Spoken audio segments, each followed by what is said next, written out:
untuk melahirkan seorang pemimpin yang ataupun seorang pejabat publik yang memang berintegritas itu harus seleksinya itu memang murni dia, bukan ada politisir di dalamnya. Sebenarnya di dalam Undang-Undang KPK nomor 30 tahun 2002 tentang KPK sebagaimana telah dirubah di dalam Undang-Undang 19 tahun 2019 itu ada disebut di dalam pasal 36 huruf A itu disebut di sana pimpinan KPK itu dilarang dalam hal menjalin hubungan secara langsung ataupun tidak langsung terhadap orang-orang yang berkaitan dengan perkara yang sedang ditangani oleh KPK.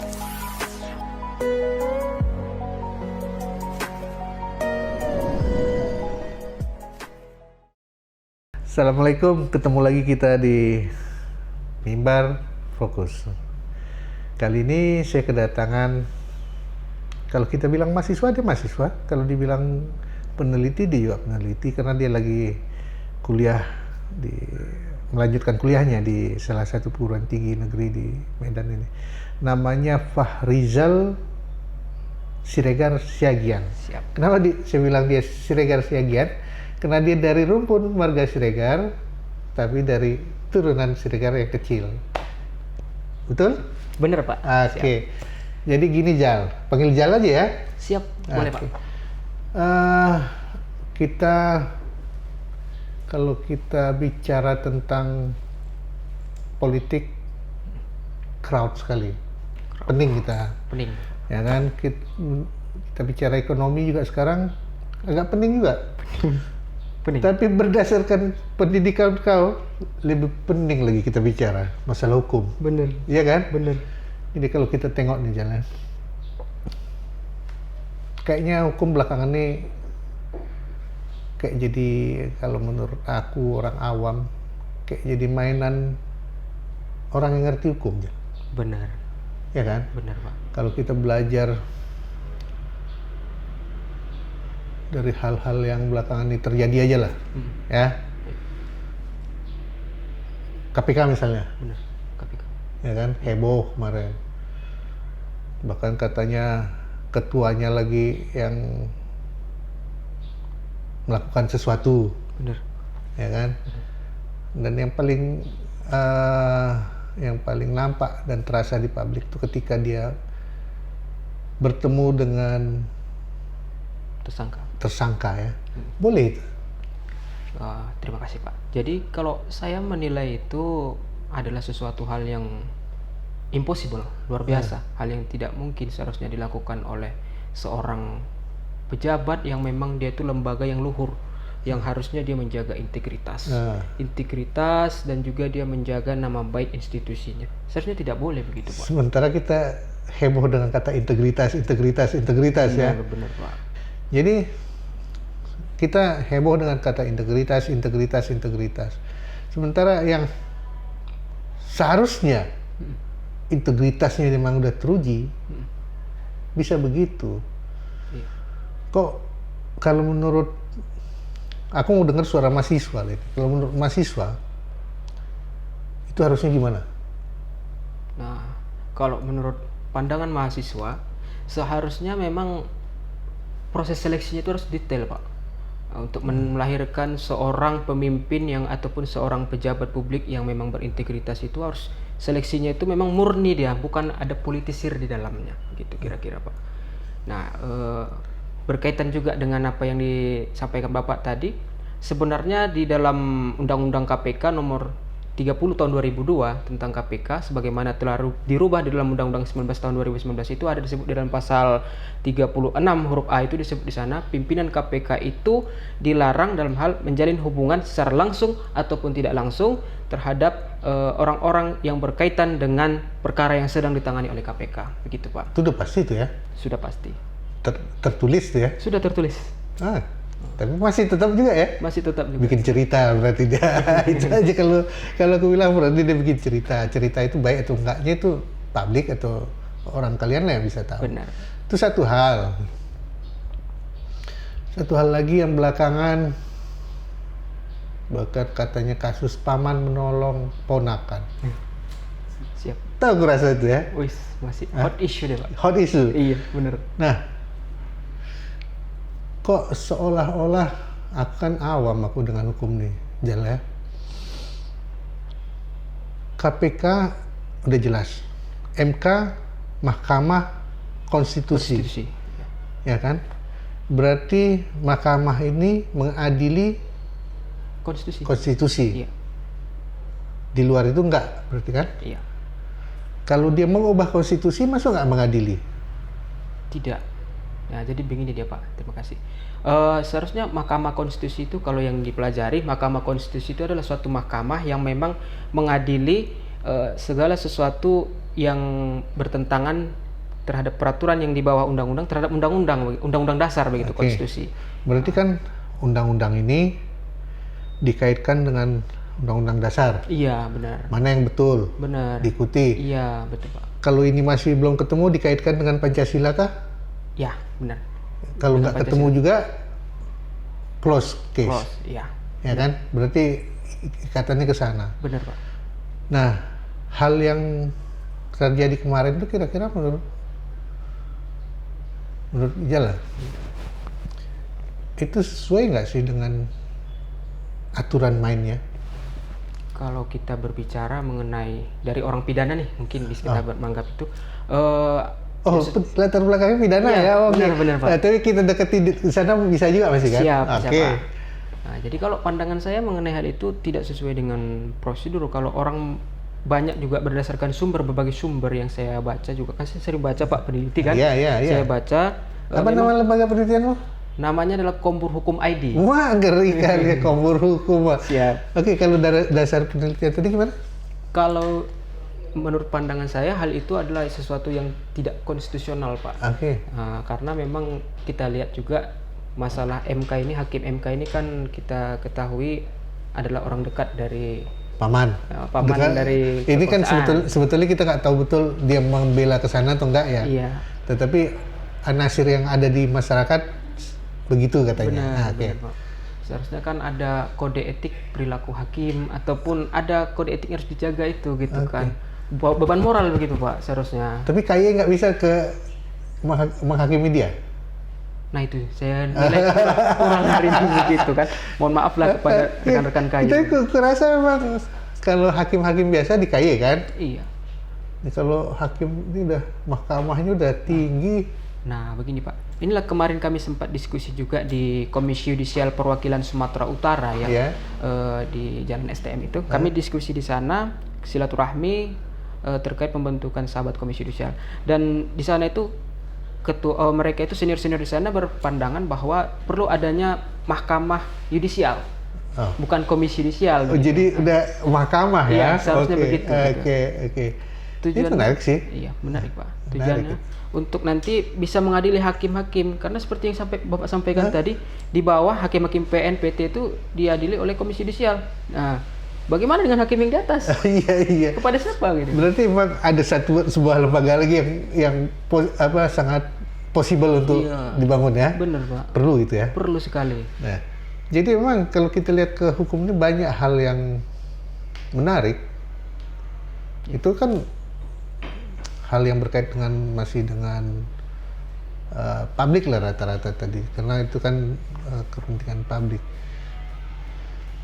Dalam publik ini sendiri juga kalau kulihat banyak ketimpangan, bahkan agak sadis ku bikin istilahku sendiri. Dewi Keadilan sudah bisa membuka penutup matanya. Benar. Sehingga ya seperti kasus yang dihebohkan kemarin juga sogok menyogok di antara itu gimana pula itu? Bisa rupanya di hukum itu terjadi sogok menyogok. Kalau kita berbicara memang itu hal yang diharamkan, sogok menyogok itu hal yang tidak boleh sebenarnya. Cuman karena tadi kita pelajari ada politik hukum di dalamnya, ada politik dan hukum begitu Pak. Politik artinya kekuasaan. Kalau kita pelajari sih politik itu artinya bagaimana suatu cara untuk mencapai tujuan. Oh iya. Nah itu dia pandangan awam tentang politik itu. Iya. Tapi bukan dengan segala hal ya. Bukan. Nah pada praktiknya itu segala hal untuk menghalalkan segala cara begitu untuk meraih satu kemenangan, lakukanlah politik uang tadi gitu Pak. Dan itu jelas pidana kan? Jelas termasuk pidana gratifikasi, Oke. pidana tidak pidana korupsi. Berarti segala sesuatu yang seperti itu sama berlaku baik bagi masyarakat, bagi penegak hukum segala macam itu tindakan pidana, Seharusnya sama ya begitu, kan? Pak. Tapi kalau paman bantu ponakan itu nggak pidana. Etika seharusnya. Itu etika. adalah hukum kan. Oke, nah itu di situ kadang-kadang masyarakat lupa dia. Benar. Banyak hal yang tidak beretika di masyarakat dianggap pelanggaran hukum, atau banyak pelanggaran hukum di masyarakat dianggap hanya etikanya aja yang nggak sesuai. Contoh, melanggar lampu merah, melanggar lampu merah, Ya, itu pelanggaran etika juga. etika itu hukum karena ada undang-undangnya. Ada undang-undangnya hukum, pelanggaran hukum juga. Nah, berarti ada pelanggaran hukum. Tapi masyarakat kita terbiasa melihat itu hal yang lazim, hilang segala sesuatu. Hal yang biasa sih. Nah, masyarakat. ketika korupsi juga kalangan atas yang melakukan, rakyat mengikut. Benar korupsi. Bisa nggak kira-kira diatasi itu? Kalau saya melihat kasus korupsi ini ataupun pelanggaran-pelanggaran hukum lainnya yang sudah menjadi budaya di masyarakat, Jangan bilang budaya. Aku nggak mau bilang itu budaya. siap. Yang sudah banyak terjadi di masyarakat, yang sudah dianggap hal yang lumrah di masyarakat. Kalau kita kaitkan dari teori yang disampaikan oleh Lawrence M. Friedman, tokoh hukum, dia ada 3 unsur dalam sistem hukum itu. Pertama adalah substansi hukum, struktur hukum, dan legal culture atau budaya hukum. Jadi sejak dulu sampai sekarang ini yang menjadi permasalahan itu adalah legal culture atau budaya hukum masyarakat yang memang tidak bisa patuh begitu, Pak. Nah, itu dia yang tadi aku mau membicarakan itu, cuman kan aku nggak paham apa itu. Legal culture ini kan lebih ke kebiasaan sehari-hari yang terjadi. Iya. Sementara kebiasaan sehari-hari itu seharusnya tidak boleh terjadi. Iya. Nah, ada nggak cara efektif untuk menyatakan ini culture yang tidak betul dalam hukum? Kalau dalam hukum, kemarin sempat diskusi juga sama dosen. Salah satu cara untuk memperbaiki itu begitu Pak ya, adalah dengan menerapkan, mengkonstitusionalisasikan seluruh peraturan dan masyarakat yang ada di Indonesia begitu. Itu hal yang paling penting. Terus satu lagi, penerapan P4 itu kembali seharusnya Pak. Wah, ini kok kembali lagi kita setback ke belakang menurut beberapa kawan. Iya. Karena begini Pak, saya berdasarkan cerita dari leluhur-leluhur di rumah kan begitu. P4 itu pada saat Orde Baru itu sangat luar biasa. Pengamalan terhadap Pancasila itu dari tingkat atas sampai bawah itu sangat luar biasa kental. Jadi saya menilai Pancasila itu penting untuk Bukannya sekarang banyak lembaga-lembaga itu, lembaga tinggi lagi dan disediakan negara lembaga itu. Iya. Cuman belum maksimal kerjanya begitu Pak. Kalau saya menilai ya. Berarti kalau gitu Rizal lihat bahwa rasa kebangsaan dan rasa berpancasila kita, atau rasa dasar kita sebagai orang Indonesia udah nggak ada lagi. Iya benar Pak. Dan juga saya pernah dengar kemarin itu ada revolusi mental. Saya tidak lihat hari ini tuh. Bukankah itu juga bagian dari penegakan kembali ke dasar negara kita? Iya, itu udah penekan kembali ke dasar negara kita, Pancasila. Dan itulah revolusi mental itu mungkin. Benar sekali Pak. Tapi terjadinya tidak ada. Itu. Misalnya begini Pak, kita lihat kan di Korea Selatan itu dia Pak, saya pernah baca juga di berbagai literatur.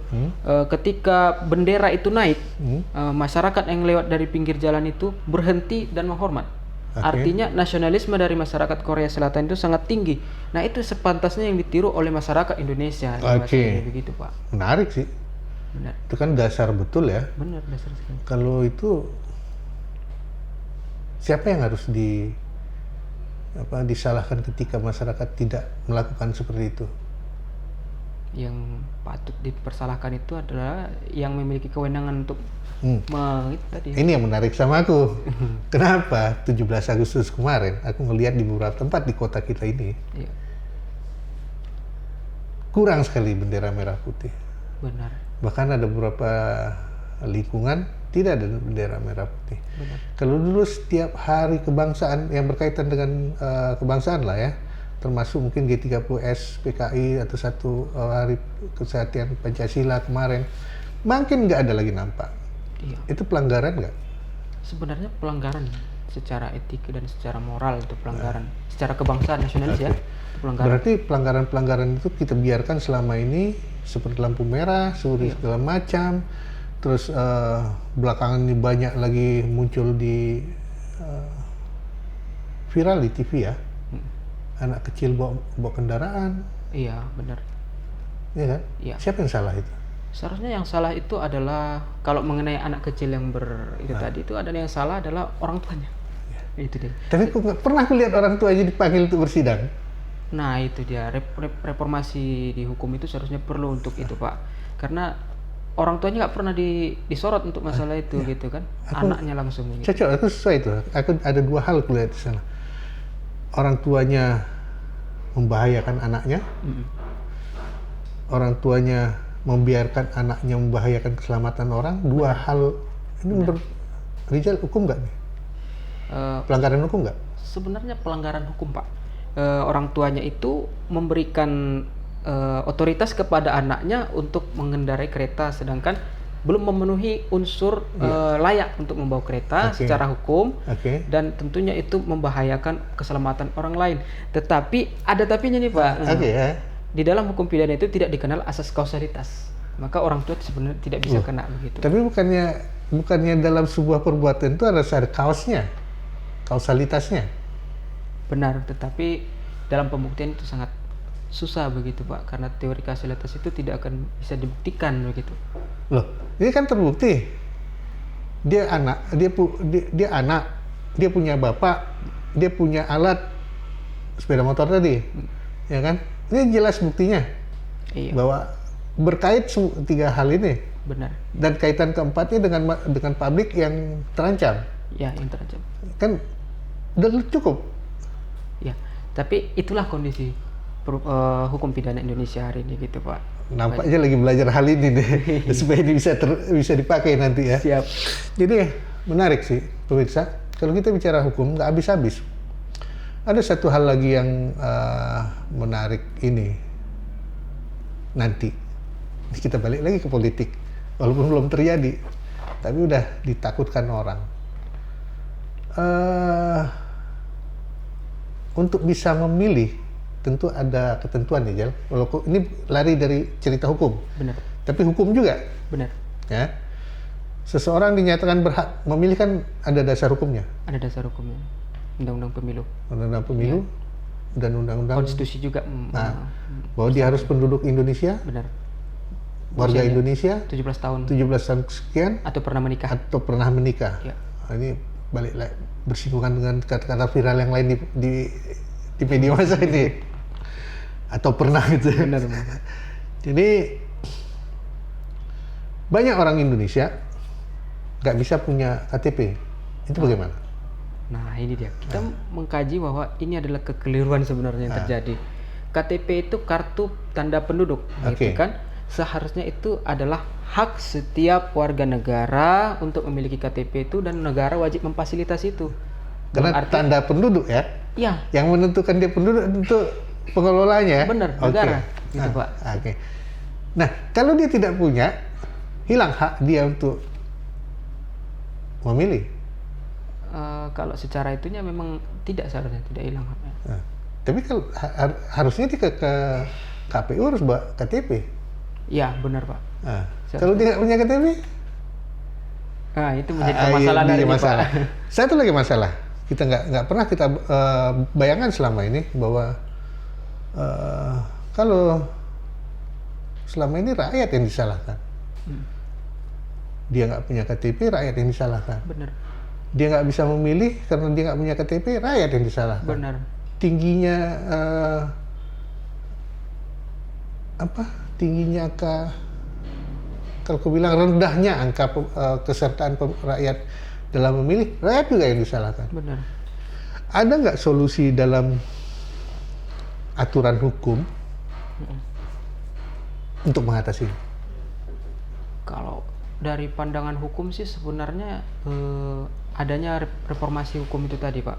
Balik ke undang-undang administrasi pemerintahan negara itu harus diperhatikan, kemudian undang-undang yang khusus untuk mengatur hak warga negara itu harus diatur begitu Pak. Nah kalau itu nggak diatur, pidana nggak? Kalau tidak diatur, kalau kita pelajari kalau tidak ada aturan, dia tidak masuk pidana sebenarnya Pak. Oke, kalau nggak ada aturan. Kalau tidak ada aturan, tidak Tapi aturan dasarnya kan ada, konstitusi, Pak. ya kan? Konstitusi ada. Berarti terjadilah pelanggaran pidana dalam. Kalau dia tidak ada peraturan perundang-undangan, tidak ada pidana begitu gitu Pak. Tapi kalau dia konstitusi tadi yang dilanggar, itulah pelanggaran moral terhadap Moral. berbangsa, Moral bernegara. ya. Iya. Berarti ringan sekali. Kalau kita bilang kalau gitu, kapan kita rakyat ini bisa betul-betul menjadi rakyat? Benar. Dan itu saya menilai itu menjadi hal yang permasalahan sekarang Pak mengenai KTP itu ya. Nah. Susah sekali untuk memperoleh KTP itu Pak. Karena saya sudah pengalaman juga beberapa dan juga saudara atau rekan-rekan mengurus KTP itu sangat lama sekali birokrasinya di masyarakat. Oke. Dalam tanda kutip harus memberikan. Ya. Kalau itu masih kita harus buktikan ya. walaupun terbukti. Benar. Ya. Tapi ada hal menarik. Ini akhirnya membandingkan dengan negara lain ya. Karena ketika orang keluar tidak bawa KTP di negara kita ini dipiring. Tindak pidana ringan ya. Ya kan? Iya. Sementara pengelola terendah di negara ini yang mengetahui penduduknya sudah berhak punya KTP tidak memberikan KTP. Iya. Ya, Itu bisa nggak rakyat menuntut mereka secara pidana? seharusnya kalau secara pidana mungkin itu bisa Pak. Bisa. Iya. Karena kan menyangkut hak publik gitu kan dan hak warga negara gitu kan. Bahkan ketika mereka lahir, bukan mereka yang mengurus, bukan keluarganya, bukan keluarga yang mengurus akte seharusnya kan? Negara seharusnya. Negara yang datang mengantarkan Benar. atau datang ke rumah sakit. Iya. Oke. Ataupun gini Pak, kita kan misalnya di rumah sakit nih, ataupun bagaimana kan berkaitan dengan kesehatan. Tentu ada orang-orang yang ahli bidang kesehatan. Tentu dari orang-orang ahli bidang kesehatan inilah sebagai perwakilan negara ketika rakyat itu ada yang baru lahir begitu kan, maka disitulah wakil negara untuk mendata rakyat itu tadi dalam administrasi apapun itu gitu. Betapa lemahnya sistem hukum dan birokrasi kita ya. Lemah sekali Pak. Bahwa yang hak saja warga negara Iya. diharuskan Iya. mengambil tugas daripada pemerintah ya. Benar. Dan itu nggak bisa kita tuntut. Benar. Satu. Terus kira-kira kemana kita lagi ketika rakyat bingung, kampus bisa tak bersuara? Nah, ini balik ke mahasiswa. Seharusnya kalau kita lihat dari Tridharma perguruan tinggi dan hakikat dari perguruan tinggi itu sebagai agent of change ataupun sebagai pengabdian kepada masyarakat, itu ada salah satu tujuan di situ kan. Memang seharusnya kampus bisa gitu menyampaikan aspirasi secara naskah akademik, secara akademisi dikaji gitu, disampaikan kepada penguasa begitu.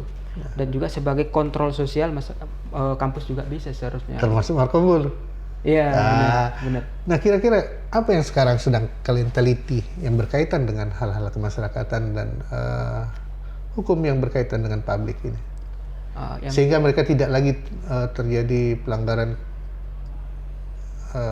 kita bilang kriminal segala macam pidana. Kalau yang sedang dikaji itu di Kombur ini adalah transformasi hukum itu Pak. Transformasi hukum yang berkerakyatan gitu kan, yang langsung kepada mendekat kepada rakyat gitu hukum itu. Hukum yang progresif gitu Pak seharusnya. Kalau menurut Sacipto Raharjo dulu itu hukum yang progresif seharusnya yang ideal di Indonesia begitu Pak. Jadi hukum itu harusnya berpihak kepada rakyat atau berpihak kepada siapa atau berpihak kepada kebenaran? Berpihak kepada rakyat dan kebenaran. Rakyat masuk dalam situ ya? Masuk Pak. Berarti pantas agak miring sedikit timbangan itu ya. Jadi begini deh Pak, di teori hukum progresif yang disampaikan Sacipto Raharjo itu adalah hukum yang memang ideal teori hukum Pancasila, artinya sesuai dengan prinsip moralitas keadilan. Jadi mengutamakan keadilan dan hak asasi manusia itu hukum progresif itu Karena seharusnya. kebenaran itu sendiri kan belum ada yang kebenaran mutlak Tidak ada selagi masih di dunia. selagi masih di dunia. Berarti hal itu nggak sesuai dong. Nah, itu yang berusaha diwujudkan. Karena kalau saya melihat Pak, gini kan, di dalam iklim berhukum Indonesia ini masih tetap menganut aliran filsafat hukum alam atau natural law katanya. Aliran hukum alam ini adalah aliran yang menganggap bahwasanya hukum itu berasal dari Tuhan, dari kitab suci. Oke. Dan itulah yang memang hukum yang memang adil. Kalau secara teori hukum filsafat hukum yang kita pelajari, itulah hukum yang paling adil itu sebenarnya. Dan itu diadopsi di Indonesia sebenarnya.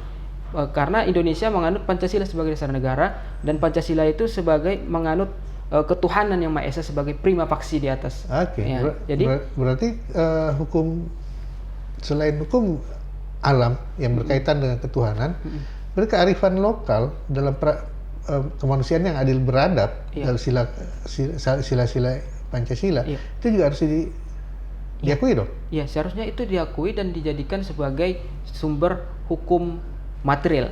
Nah, hukum material ya, iya, berarti ini jadi dasar yang hukum positif nyata. benar. Oke. Ya, itu dia, Pak. Tetapi kenyataannya di kampungmu sendiri ada nggak yang berkait dengan tanah, yang berkait dengan adat? Udah mulai menghilang, Pak. Gitu. Seolah-olah tidak dipandang lagi dalam Iya, peradilan kita. Tidak dipandang. Maka gini, Pak, mengenai peradilan dalam adat itu juga, untuk seperti yang disampaikan Bapak tadi, Sacipto Raharjo juga mengatakan bahwasanya pentingnya adanya peradilan adat untuk menjaga adat dan adat istiadat itu, karena memang Indonesia adalah negara yang memiliki adat istiadat yang beragam begitu, Pak. Kalau nggak salah aku masyarakat awam dan hukum kita selain tadi mengadopsi hukum berdasarkan agama, Iya, aliran hukum. dari agama Islam, agama apapun yang anasirnya hukum di dalamnya diterima dan diadopsi dalam tatanan hukum Indonesia. Iya. Hukum adat juga diterima dalam tatanan hukum Indonesia. Iya. Tetapi yang aku lihat selama ini, mungkin aku yang kurang juga melihat, banyak hal yang berkait dengan sengketa, baik itu agama, baik itu adat, terutama berkaitan dengan tanah, Iya. seolah-olah tidak menjadi pandangan dari lembaga-lembaga peradilan kita dengan baik dan benar. Tidak didekati dengan pendekatan adat, Benar. tidak didekati dengan pendekatan agama, Iya. sehingga dengan gampang kata ekstremis, teroris Iya. itu muncul. Menurut kalian cocok nggak itu? Kalau saya sih perlunya pendekatan itu tadi, Pak, dalam berbagai aspek. Peradilan itu memang sebagai tempat untuk mencari keadilan di dalam suatu negara. Maka seharusnya peradilan itu harus melihat seluruh aspek. Dan kalau ada definisi-definisi ataupun terminologi terkait radikal ataupun segala macam itu hal yang kurang tepat sebenarnya. Seharusnya peradilan itu melihat dalam berbagai aspek adat, agama, kebiasaan masyarakat itu tadi, dan itu harus diperhatikan oleh lembaga peradilan. Kearifan lokal ini, Pak, itu kan. Tapi kalau kita lihat kemarin baru-baru ini di Rempang, coba menurut kau? Kalau di Rempang kajian luas sekali tuh, Pak, kalau udah masuk Lempang. Iya, memang sangat luas itu, tapi tidak ada kajian hukum yang keluar tentang betapa luasnya permasalahan itu. Iya. Menurutmu gimana? Kalau menurut saya kasus Rempang itu adalah kasus memang kembali lagi politik hukum. Itu Rempang kita bilang kan? Benar. Itu jauh kali. Iya. Di kampung kita sendiri banyak Kasus yang berkait pertanahan. dengan investasi, yang berkait dengan ini, yang berkait Iya. dengan itu, berkait dengan agama. Iya. Kalau saya menilai itu, Pak, seharusnya pemerintah negara harus mempentingkan kedaulatan rakyat. Dikaji nggak nanti di Markombur? Harus, karena itu menjadi jati diri Kombur gitu, Pak. Oke, ini Kombur ini sebetulnya bukan hal yang tabu, karena Kombur itu ternyata artinya kita berbicara di saat senggang untuk hal yang menarik, yang bisa dapatkan solusi, Benar. bukan kombur molotov seperti yang masyarakat di luar sana dengar. Iya. Jadi kalau kombur lebih banyak mengkaji apa? Kalau tadi kita udah cerita panjang lebar, lebih ke segala aspek, bukan hanya pidana, bahkan tadi kita udah masuk ke perdata dan tata negara dan segala macam. Iya. Kalau kombur dia itu adalah satu komunitas yang membicarakan Oke. mengenai hukum kerakyatan. Jadi semua aspek nih Pak. Baik Jadi itu tiga aspek tadi masuk. tata negara, pidana, perdata itu dibahas juga di dalam kombur hukum gitu. Oke. Jadi seandainya ini kan aku nggak tahu kalian akan jadi lembaga bukan prodi lembaga bantuan hukum atau segala macam yang bisa membantu masyarakat mencari kebenaran dalam hukum. Apa kira-kira hasil dari kombur itu nanti? Ada buku kah? Oh. Atau pelayanan masyarakat kah? Iya. Kebetulan kalau hasil yang dari kombur itu sendiri adalah buku. Kemarin saya sudah pernah menulis buku, Pak. Oke. Saya menulis buku terkait ancaman non militer terhadap Ibu Pertiwi dari perspektif sosial politik hukum. Ancaman Ancaman non militer non militer. terhadap Ibu Pertiwi dari perspektif hukum sosial politik. Non militer ini apa? Kalau dia ancaman non militer itu dia adalah satu kondisi yang mengancam stabilitas negara yang dibuat ataupun yang dipengaruhi oleh unsur-unsur non militer yang tidak ada sangkut paut dengan senjata begitu Berarti Pak. yang kita bicarakan tadi masuk dong. Wih, masuk Pak. Masuk dia. Seperti yang dilakukan MK, yang dilakukan KPK, Iya, itu kan ancaman. persatuan.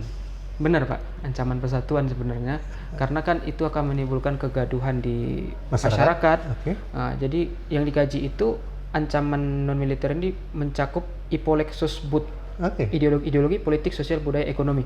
Jadi itu berkaitan dengan itu semua dikaji. Maka kasus yang kita bicarakan tadi itu berpotensi menimbulkan konflik di masyarakat.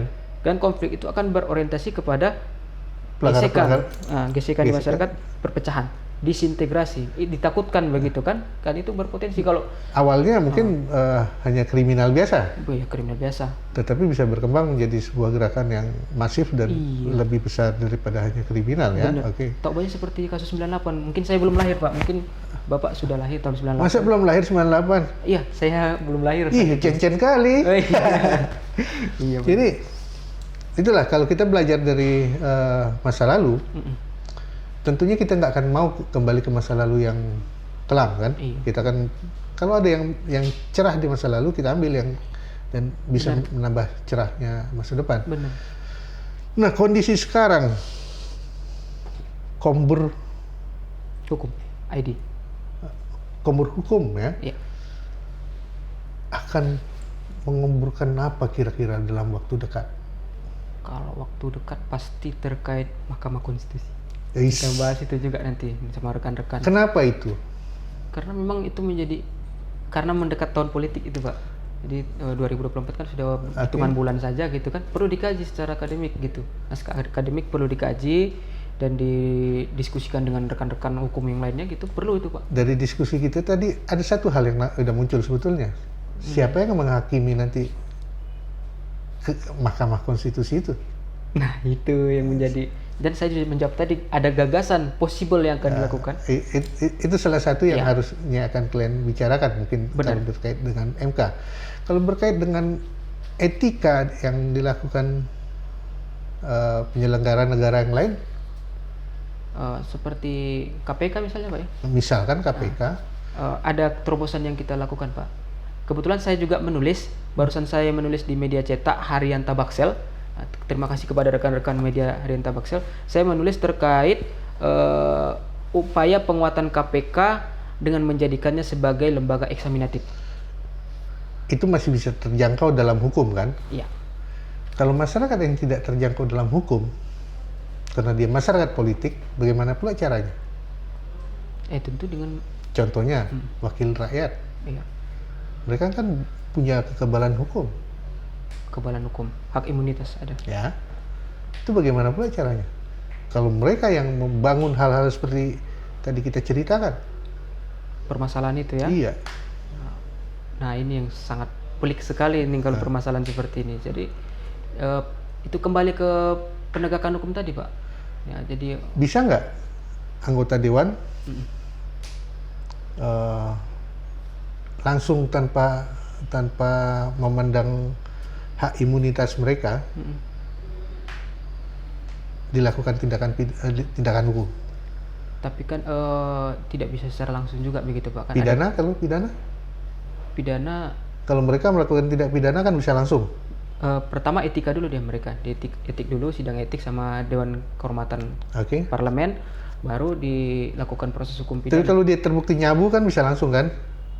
Harus di sidang dulu, Pak, pengadilan kan. Kita mengadopsi prinsip apa tadi itu presumption of innocence, asas praduga tidak bersalah. Enggak, sebagai anggota dewan dia tetap bisa kena. Sebagai anggota dewan dia bisa kena seharusnya. Berarti seharusnya negeri ini tidak perlu terjadi Tidak perlu adanya kesalahan-kesalahan lagi. Iya, hukum itu berlaku untuk seluruh warga negara. Oke, nah ini pejabat atau ini rakyat. menarik sama aku. Nah, gimana menurut kau? Kira-kira kalau kau bilang tadi berlaku untuk seluruh warga negara dan equality-nya sama. Equality before the law. Ya. Ya. Kalau orang korupsi, dia mulangkan uang, kira-kira gimana hasil? Bisa dapat pengurangan hukum atau segala macam? Kalau pengurangan hukum mungkin tidak bisa, Pak. Oke. Cuman meminimalisir kerugian keuangan negara begitu. Oke. Ya. Tapi nyatanya Iya, kita sama-sama lihat benar. ketika dia pulangkan terjadi sesuatu. Ya, ada upaya peringanan. Ya. Sekarang kalau maling ayam, dia pulangkan ayamnya gimana?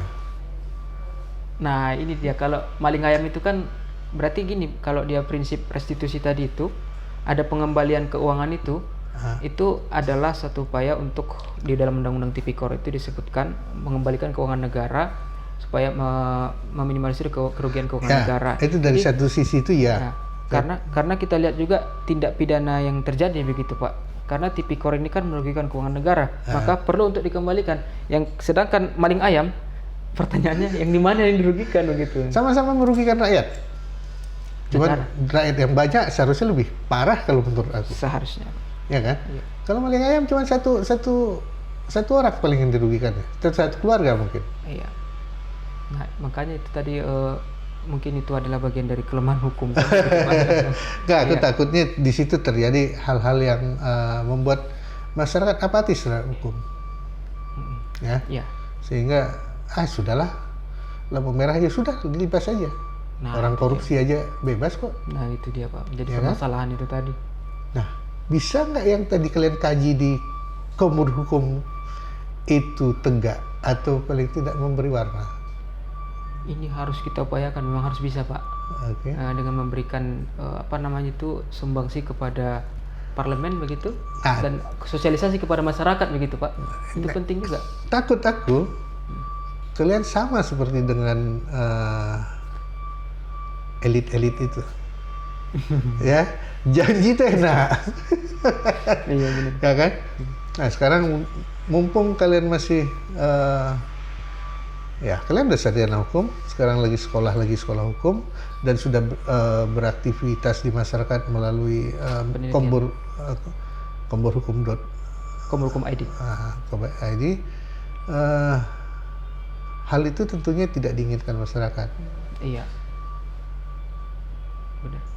Seharusnya inilah wujud partisipasi kami dalam Komhukum ID ini untuk mensosialisasikan kepada masyarakat dan menerima aspirasi masyarakat, mana keluhan masyarakat terhadap penegakan hukum yang kurang, itu kami lah mengkaji itu secara akademik dan untuk dilakukan upaya berikutnya begitu kira-kira. Apalagi satu hal yang menarik bagi aku, ya. Sebentar ya pemirsa, agak berpikir sedikit jadinya. Ketika tidak ada lagi kepercayaan hukum terhadap masyarakat, tidak ada kepercayaan hukum dari masyarakat, apa yang harus kita berbuat? Kalau tidak ada lagi kepercayaan itu, seperti yang saya sampaikan tadi, reformasi total bangsa ini. Itu yang kutakutkan. Jadi pemirsa, seandainya hal yang kita bicarakan tadi remeh-temeh memang, Tapi ketika itu tidak lagi dianggap, hanya reformasi total atau bahkan revolusi hukum yang harus terjadi. Iya. Ini kita takutkan. Jangan sampai itu terjadi, apalagi di momen-momen menjelang pemilu saat ini. Iya. Sampai di sini dulu. Jumpa kembali di Mimbar Fokus ke depannya. Assalamualaikum warahmatullahi wabarakatuh.